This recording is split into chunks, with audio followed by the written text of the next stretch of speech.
اتوار کے دن ہم نے آپ کو یہ بات کرنا ذرا اس لیے مناسب لگا کہ آج پاکستان میں ہم بات کر سکیں کہ کافی تذکرہ ہو رہا ہے. کل میں شہباز شریف صاحب کی پریس کانفرنس دیکھی، ایک دو دن کہتے ہیں مہنگائی بہت ہو گئی ہے، لوگوں کی چیخیں نکل رہی ہیں. اس کے ساتھ وہ کہتے ہیں کہ جی ملک معیشت جو ہے وہ بڑی متاثر ہو گئی ہے. تو ضروری یہ تھا کہ آپ کے سامنے ایک دفعہ پھر یہ کہانی لائی جائے کہ یہ سب کچھ کیوں ہو رہا ہے، ملک میں مہنگائی کیوں ہے، معیشت ہماری کمزور کیوں ہے. اور آج آپ کے سامنے مراد سعید جو ہمارے منسٹر ہیں کمیونیکیشن کے، وہ ایک اور آپ کے سامنے ایک ہوش ربا کہانی رکھیں گے کہ کیسے کرپشن کی جاتی ہے اور پھر اس کو کیسے لیگل کور جو ہے وہ دیا جاتا ہے، اور کتنا بڑا فائدہ، کیوں اتنے بڑے لوگ جب عمران خان کہتے ہیں کہ ہم ایک مافیا کا سامنا کر رہے ہیں، جب عمران خان کہتے ہیں کہ اصل میں ہمارا مقابلہ ایک مافیا سے ہے، تو وہ کیا کہہ رہے ہوتے ہیں، اس کا مطلب کیا ہے. یہ آپ کو آج کی جو تفاصیل منسٹر کمیونیکیشن آپ کے سامنے رکھیں گے، اس سے آپ کو بھی اندازہ جو ہے وہ ہو جائے گا.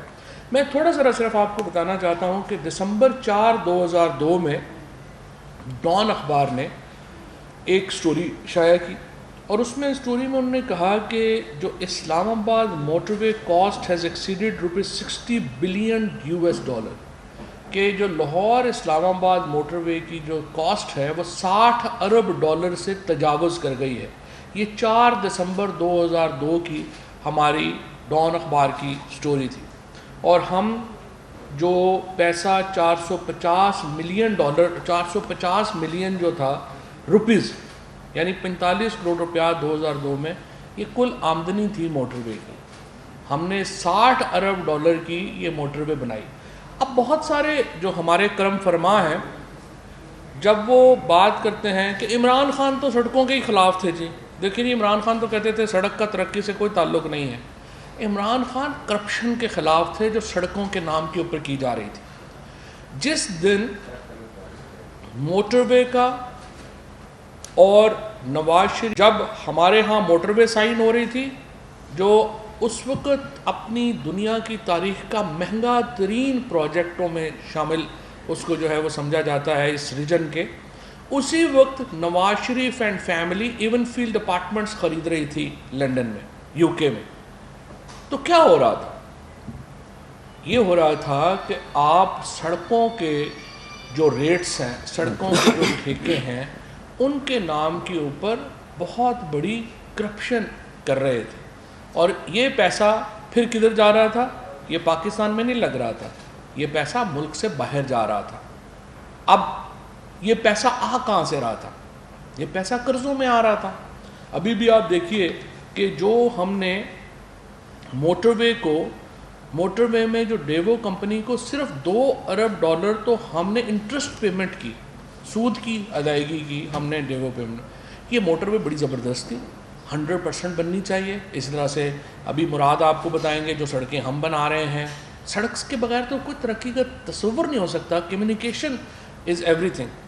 لیکن جب آپ سڑکوں کو ایک اپنا اتنا بڑا کاروبار بنا لیں جو شریف فیملی نے بنایا، تو پھر ملک جو ہے وہ نہیں. اور پھر اس سے ایک اور بات بھی جب مراد آپ کے سامنے تفصیلات رکھیں گے تو آپ ریئلائز کریں گے کہ وزیر اعظم ایک اور بات کہتے ہیں.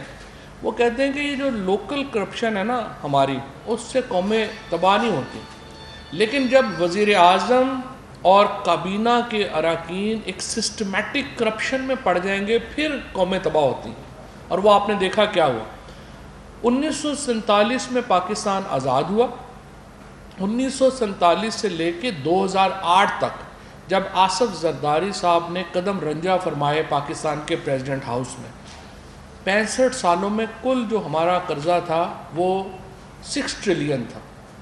اور 10 سالوں میں 2008 سے لے کے 2018 تک نواز فیملی نے اور زرداری فیملی نے اس قرضے کو 27 ٹریلین پہ پہنچا دیا.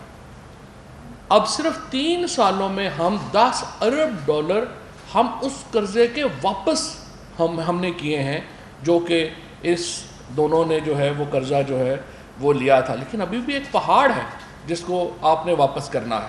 اور یہ پہاڑ ایسے ہی منصوبوں کی وجہ سے ہوا جہاں پہ چاہے پاور کے معاملات ہوں، چاہے آپ کی سڑکوں کے معاملات ہوں، چاہے آپ کی ترقی کا کوئی بھی اور معاملہ ہو، ہم جب اس کو اٹھاتے ہیں تو پتہ چلتا ہے کہ نیچے کرپشن کا ایک پہاڑ کھڑا ہے۔ یہ شریف فیملی اور زرداری فیملی نے یہ پیسہ پاکستان سے لیا اور پھر انفارچونیٹلی یہ پاکستان کے اوپر بھی نہیں لگایا، یہ پیسہ پاکستان سے باہر جو ہے وہ گیا۔ ابھی آپ نے شہباز شریف کا جو کیس ہے وہ آپ نے دیکھا ہے، $25 بلین کا جو مقدمہ ہے، 25 بلین روپیز جو ان کے اکاؤنٹس میں آئے، وہ ان لوگوں کی طرف سے ان اکاؤنٹس میں آئے جس کا کوئی جو ہے وہ پاپڑ کی جو ہے وہ ریڑھی ہے، کسی کی کوئی جو ہے وہ کوئی منشی ہے بیچارہ، کسی جگہ کہیں پہ کوئی چپڑاسی ہے، ان لوگوں کے اکاؤنٹس کو سامنے رکھا گیا اور ان میں 25 ارب روپیہ جو ہے وہ شہباز شریف صاحب کو، صرف شہباز شریف کی فیملی کو آیا۔ اور پھر یہاں پہ یاد رکھیے گا، یہ وہ پیسہ ہے جس کا ہمیں پتہ ہے، جس کا ہمیں پتہ چل گیا۔ اربوں روپیہ دوسرا جس کا ہمیں پتہ نہیں ہے، جو کہ لنڈن میں سٹیش ہے، جو فرانس میں سٹیش ہے، اور بہت سارے لوگ تو کہتے ہیں رشیا میں بہت بڑا پیسہ جو ہے وہ چھپایا ہوا ہے، ہمیں اس کا پتہ نہیں ہے۔ ابھی جو مقدمات اور کیسز آپ کے سامنے ہیں، جو سامنے رکھے ہیں، یہ وہ پیسے ہیں جن کا ہمیں اور آپ کو پتہ چل گیا۔ اور میں یہ سمجھتا ہوں کہ یہ ایک بنیادی، جب ہم قرضے واپس کرنے کے لیے قرضے لیتے ہیں، اس کے نتیجے میں آپ کی جو سوورینٹی ہے اس کے آپ کو کوسچن مارک ہوتی ہے، آپ کے ہاں قیمتیں جو ہیں وہ اوپر جاتی ہیں، آپ کے ہاں جو عمومی زراعت کی جو عمومی استعمال کی چیزیں ہیں وہ اوپر جاتی ہیں، بجلی گیس آپ کے پاس اوپر جاتی ہے۔ اور اس کی بنیادی وجہ یہی ہے کہ جب ملک کا وزیر اعظم اور ان کی جو ٹاپ کیبنٹ کے لوگ ہیں وہ ایک سسٹمیٹک کرپشن میں انوالو ہو جائیں تو پھر ملک کو ان حالات کا سامنا کرنا پڑتا ہے۔ میں مراد سعید صاحب سے درخواست کروں گا کہ وہ آپ کے سامنے وہ پنڈورا باکس رکھیں، وہ معاملہ رکھیں جو آپ کو پھر احساس دلائے گا کہ پاکستان کے ساتھ کتنا ظلم کیا گیا۔